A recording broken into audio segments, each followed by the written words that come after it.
Ba ba ba ba. Ba ba ba ba ba ba ba ba. Cool.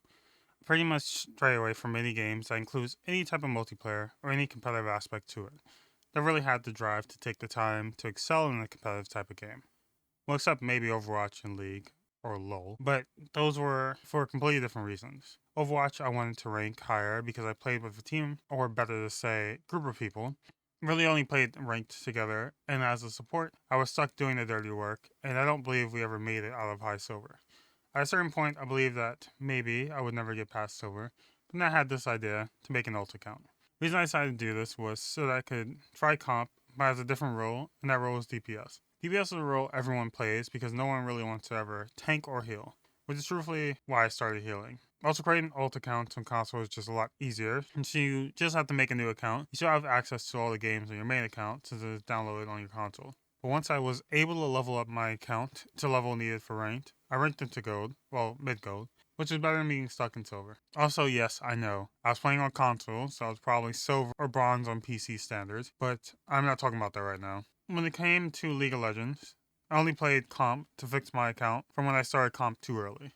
My friends got me into playing comp, and I was basically stuck in the bronze until I bootcamped to EU for a bit and was able to hit gold. When I say bootcamped, I meant that I created an account in the Europe West server and grinded comp till I got better.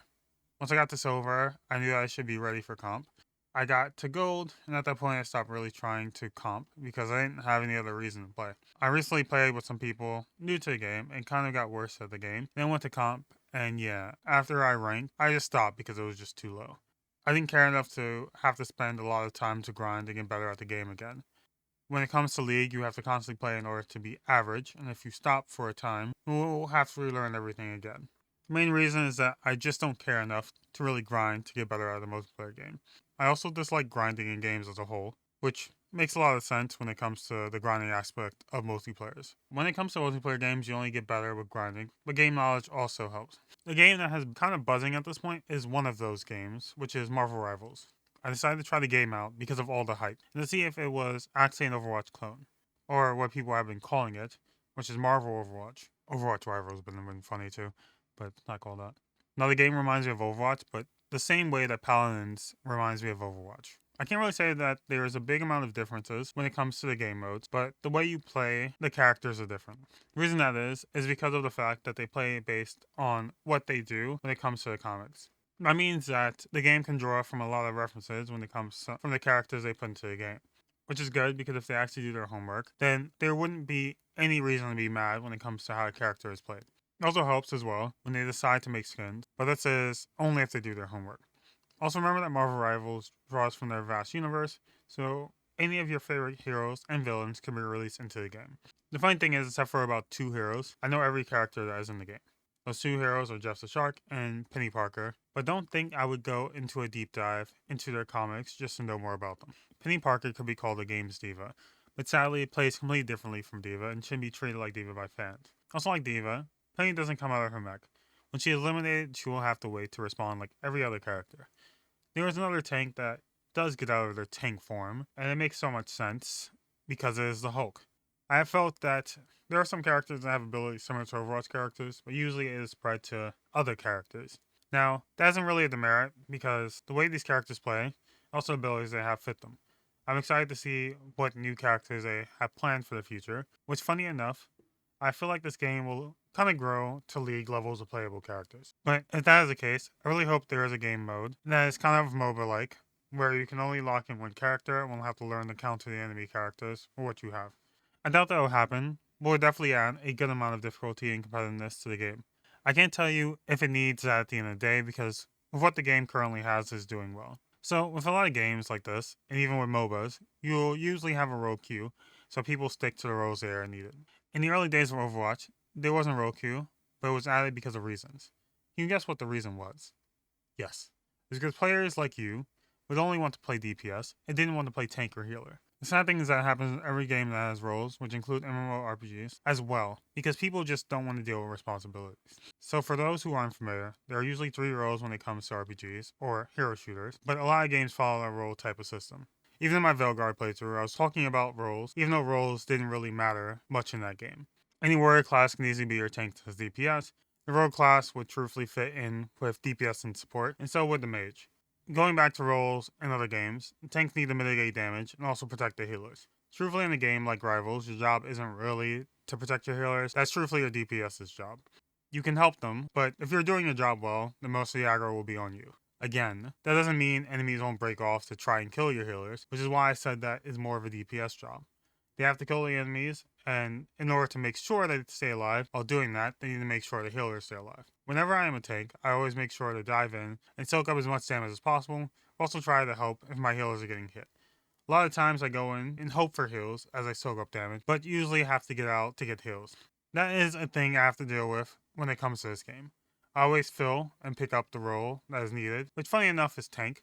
People usually go DPS, and they may go healer, but rarely do they go tank. I don't really know an actual reason for why people don't enjoy tanking, because it could be different from mine. In RPG games, I just like going tank because it is boring just to be there and soak damage for your allies.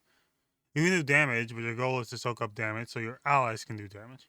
The good thing is, if you die, you can blame it on DPS being too low or not being healed fast enough. Again, I wouldn't say any of this because it is toxic. I would just ping that you need healing and hope that your healers get to you.